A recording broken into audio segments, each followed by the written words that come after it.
హనుమ, ఈ పని వల్ల నీవు నా హృదయంలో చోటు సంపాదించగలిగావు. లక్ష్మణ భరత శత్రుఘ్నులకు ఎలాంటి స్థానం ఉందో నీకు అంతే స్థానం ఉంది. ప్రభు, మీకు సేవ చేయటం నా భాగ్యంగా భావిస్తున్నాను. ధూర్తుడా, నేను నీ మాట వినకుంటే లంక బూడిదయ్యేది కాదు. నువ్వు చెప్పావు గనక నేను తోకకు నిప్పు పెట్టమని ఆజ్ఞాపించాను. మన్నించండి ప్రభు, లంకానగర పరిస్థితికి మీరే కారణం.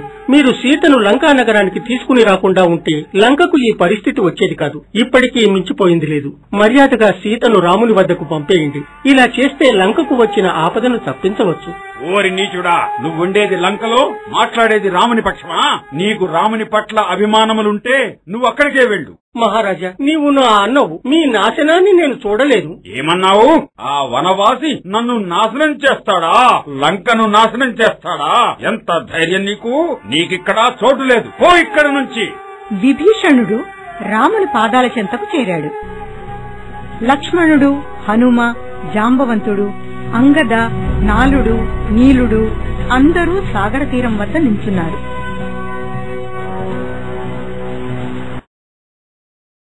నేను విభీషణుణ్ణి, రావణాసురుడి తమ్ముణ్ణి. మీరే నాకు ఆశ్రయం ఇవ్వాలి. రాముడు ఓ రాయిపై కూర్చుని దారి ఇవ్వాల్సిందిగా సముద్రుణ్ణి ప్రార్థించసాగాడు. అప్పుడు సముద్రుడు ప్రత్యక్షమైనాడు. మన్నించు రామచంద్ర, నాకు కొన్ని నియమ నిబంధనలున్నాయి. వాటిని నేను పాటించక తప్పదు. కానీ మీ కార్యం పూర్తి కావడానికి నేను ఖచ్చితంగా మార్గం చెబుతాను. ప్రభు, మీ వానర సైన్యంలోని నాలుడు, నీలుడు ఇరువురిని నాపై వారధిని నిర్మించమని చెప్పండి. వానరులంతా సముద్రుని సూచన మేరకు వారధిని నిర్మించారు.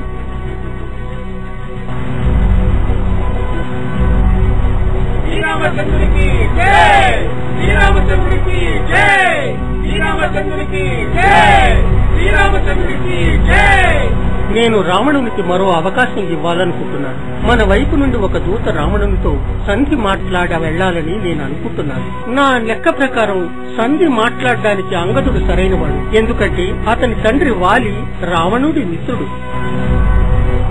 రాక్షసరాజా, నేను నీ మిత్రుడి వాలి కుమారుడను అంగదుడను. నేను మీకు రాముని వద్ద నుంచి వార్తను తీసుకువచ్చాను. ఏ వార్త తీసుకొచ్చావు? శ్రీరాముడు యుద్ధంలో లక్షల మంది ప్రాణాలు తీయడానికి ఇష్టపడ్డం లేదు. అందువలన మీరు సీతాదేవిని రాముని వద్దకు మర్యాదగా తిరిగి పంపేయండి. అది జరగని పని. ఆ వనవాసి నా శక్తిని చూసి భయపడ్డాడు. రామునితో చెప్పు, అతనికి సీతపై ఆశని విడిచి పారిపోమ్మని చెప్పు. లేకుంటే నా చేతిలో చస్తాడు. రాక్షసరాజా, మీరు చాలా మూర్ఖంగా మాట్లాడుతున్నారు. మీ చావును ఆపడం ఎవరి తరమో కాదు. ప్రభు, రావణునికి వినాశకాలం దాపురించింది. అతడు సంధి కంటే సమరానికే ఇష్టపడుతున్నాడు.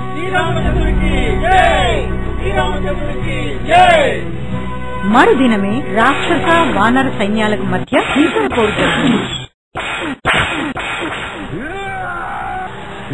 రాక్షస సైన్యానికి మేఘనాథుడు, వానర సైన్యానికి లక్ష్మణుడు సైన్యాధ్యక్షత వహించారు. రెండు వైపులా వీరులు అరివీర భయంకరంగా యుద్ధం చేయసాగారు.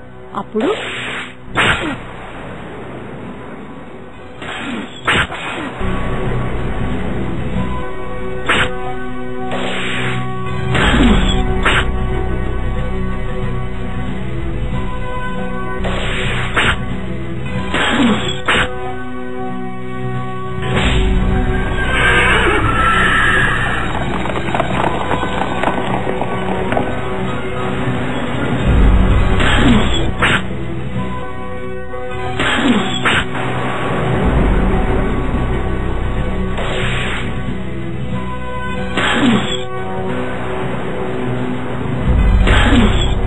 మేఘనాథుడు సంధించిన బ్రహ్మాస్త్రానికి లక్ష్మణుడు గాయపడి మూర్ఛపోయాడు.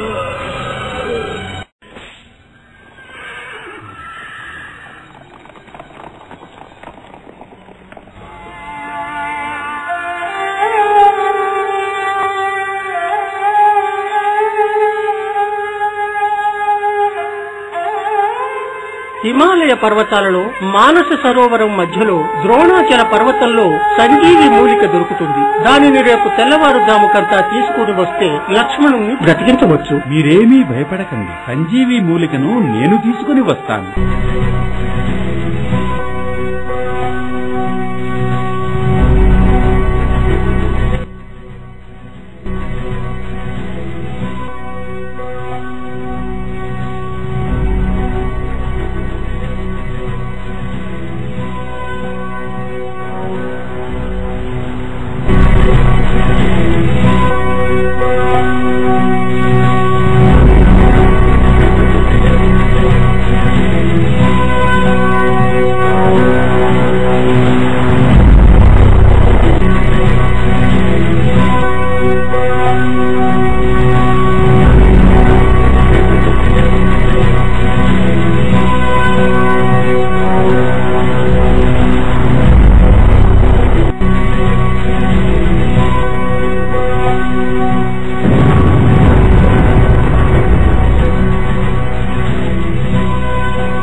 హనుమ, నేను నీకు రుణపడినాను.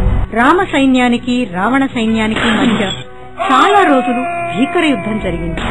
దానిలో రావణ సైన్యానికి చెందిన చాలా మంది వీరులు, పరాక్రమవంతులు, సైన్యాధ్యక్షులు మరణించారు. మేఘనాథుడు సైతం లక్ష్మణుని చేతిలో మరణించాడు.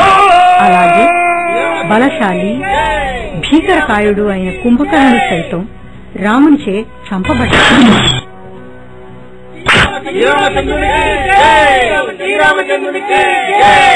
అసుర రాజా, మీరెందుకు చాలా దుఃఖంగా ఉన్నారు?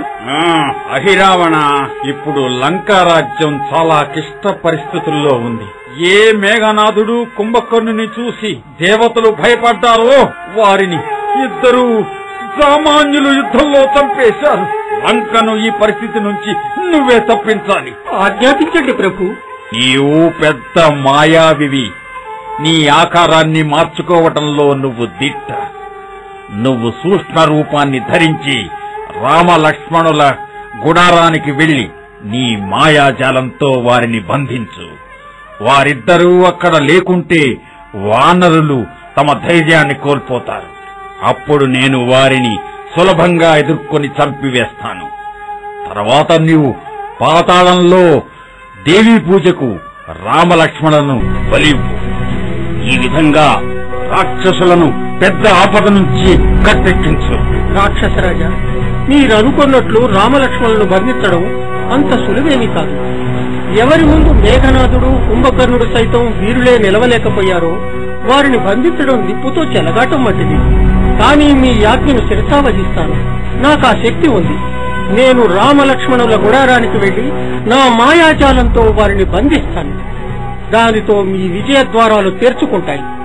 హనుమ, రామలక్ష్మణులు వారి గుడారంలో లేరు. కానీ వారు బయటికి వెళ్లడం నేను చూడలేదే. కానీ వారి విల్లంబులు గుడారంలోనే ఉన్నాయే. అయితే ఎక్కడికి వెళ్ళుంటారు? ఏదో మాయ జరిగినట్టుగా ఉంది. ఇప్పుడు మనం యుద్ధం చేయవలసింది రావణునితోనే కదా. శ్రీరాముడు లేకుంటే వానరులు ఉత్సాహంగా యుద్ధం చేయలేరు. అయితే అందరూ నిద్రపోయిన తర్వాత ఎవరైనా గుడారానికి వచ్చారా? నిన్న రాత్రి విభీషణుడు వచ్చాడు. సముద్ర తీరంలో శివధ్యానంలో ఉండటం వలన సమయం గమనించలేదని అన్నాడు. సుగ్రీవుడు తన మిత్రులతో ఆలోచనలో ఉండగా ఇంతలో విభీషణుడు అక్కడికొచ్చాడు. నిన్న రాత్రి మీరెందుకు గుడారానికి ఆలస్యంగా వచ్చారు? మీరేమంటున్నారు? నేను సాయంకాలమే గుడారానికి వచ్చాని, దాని తర్వాత నేను బయటికి వెళ్ళనేలేదు. కానీ మీరు నాతో శివధ్యానంలో ఉన్నట్టుగా చెప్పారు. ఓ, ఇది ఖచ్చితంగా అహిరావణుడి పని. నా రూపాన్ని ధరించే శక్తి అహిరావణుడికి మాత్రమే ఉంది. అతడు తన మాయాజాలంతో రామలక్ష్మణులను మాయ చేసి తీసుకువెళ్లి ఉంటాడు. ఎక్కడికి తీసుకువెళ్లి ఉంటాడు? ఆ మాయావి పాతాళలోకంలో నివసిస్తూ ఉంటాడు. కాళీమాత దయ వలన అతనికి అన్ని విద్యలు వచ్చు. నేను అహిరావణుని పాతాళ లోకంలో వెతికి పట్టుకుని సంహరించి శ్రీరామచంద్రుని లక్ష్మణుని తీసుకుని వస్తాను. హనుమ తన గదాయుధంతో నేలను బలంగా కొట్టాడు. దెబ్బకు భూమి రెండుగా చీలింది. హనుమ ఆ మార్గం ద్వారా పాతాళలోకంలోకి బయలుదేరాడు.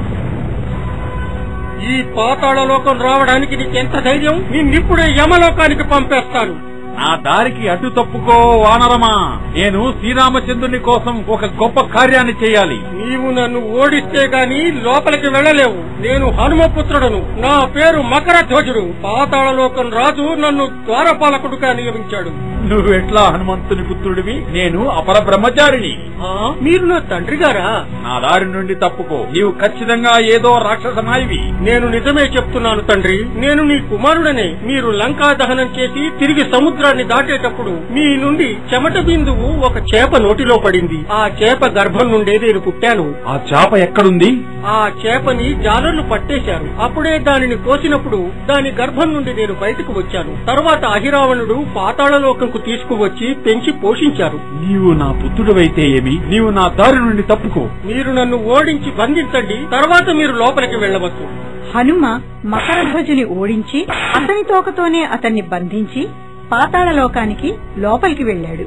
అక్కడ కాళీమాత విగ్రహాన్ని చూసి దాని వెనుక దాగాడు. అప్పుడు అహిరావణుడు అక్కడికొచ్చాడు. వెంటనే హనుమ గదాయుధంతో అతన్ని సంహరించాడు.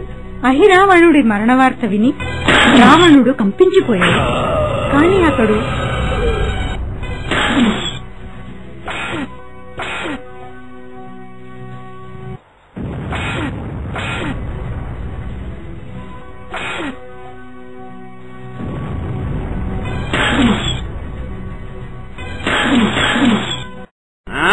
ఓ వానరమా, నేను నిన్ను విడువను. నీ కారణంగా నేను చాలా నష్టపోయాను.